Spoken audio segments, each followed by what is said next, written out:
Magbibigay uli tayo ng tip. Matagal na tayong hindi nakapagbigay ng tip. Pero ngayon kasi pipili muna tayo ng mga karera. Hindi natin lalahatin yung buong racing day. Kasi kaya bihira din ako nakapagbigay ng tip kasi gusto ko yung binibigay kong mga giya sa inyo yung pinaghandaan talaga. Kaya napili ko yung race 7 kasi medyo dito tayo ah sa akin pag tinignan nyo yung programa medyo parang malilito kayo talaga kung sino yung kukunin ninyo, pero malalaman din natin yan sa pag oras na ng bentahan kung sino malalyamado.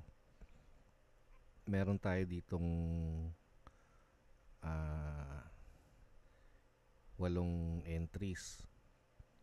So yung nakikita ninyo ngayon, yan yung pinaka best run nila. So nakapili yung mga pinaka magagandang tinakbo nila. Kaya kung i-arrange natin na according sa converted time, si Pretty na isang banderista ang may pinakamagandang tempo. Kaya lang nagawa niya yon sa mababang grupo, sa rating base 5 yung pinakamababang grupo. Tsaka 85 days ago. I-analyze natin yan base sa mga best nila, last performance, at saka sa pipili tayo ng mga takbo nila na pwede nating i-match dun sa mga ibang kalahok. Kasi hindi, ang pag-analyze ko kasi hindi basta ko pinipili yung mga huling takbo o yung best run. Kailangan talaga yung pipiliin natin yung akma doon sa magiging pace ng karera. Kaya dito makikita ninyo kung kukunin natin yung pinaka recent, matagal na kasi yung Tenacity tsaka Pretty ang nag-green sa number of days base sa time, si 7 of Diamonds tsaka si GCT. Hindi lang time yung sukatan ko, meron ding pace rating at saka box. Yung pace rating base yan dun sa arangkada nila tsaka sa pagremate. Kasi hindi natin pwede, hindi talaga ako nagbabase kung sa tempo lang. Meron akong pang verify yung pace rating tsaka yung box rating. Ito naman base dun sa bilis nila tsaka dun sa na-dissipate na energy o yung pagod nila.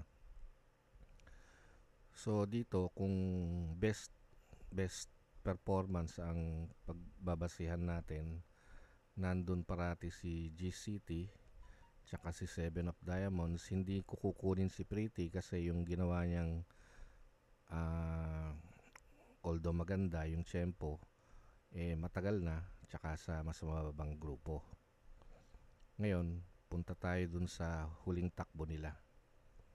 So makikita nyo asul na ngayon para madali kong ma-remind ako na ito yung last run. So kung base sa time, LTM ibig sabihin last time, nangunguna si GCT tapos si Lady of Peace, then si 7 of Diamonds. Makikita natin si GCT 12 days ago yung last run niya, 8 days ago si Lady of Peace, and so on. So kung pace rating naman ng pagbabasihan, nangunguna si Lady of Peace. Kung sa box, si GCT tsaka 7 of Diamonds. Tanggalin muna natin yan. So ngayon naman, yung pace na. Pinili ko na yan. Ako na ang namili niyan, hindi na yung computer. So kung i-arrange natin by running style, mauna talaga si Pretty kasi mataas yung BM niya. Pero kayang habulin kasi yan ni GCT. So hindi ako titingin dito kahit mas maganda rito. Titingin talaga ako dun sa paano tatakbuhin ng karera.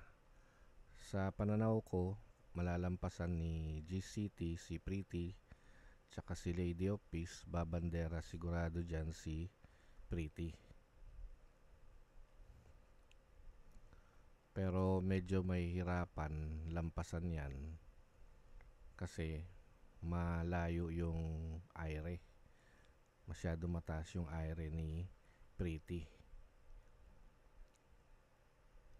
tsaka ni Lady of Peace. Pero tingin ko lalampas at lalampas yan.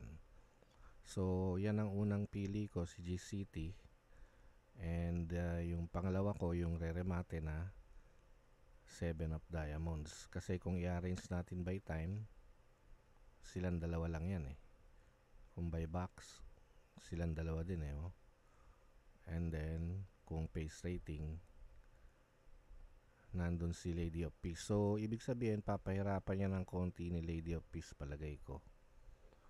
Pero dahil kapapanalo lang yan, tsaka sa mas mababang grupo, dito ako sa dalawang ito. Pamprimera ko yung 1, panigunda ko yung 4.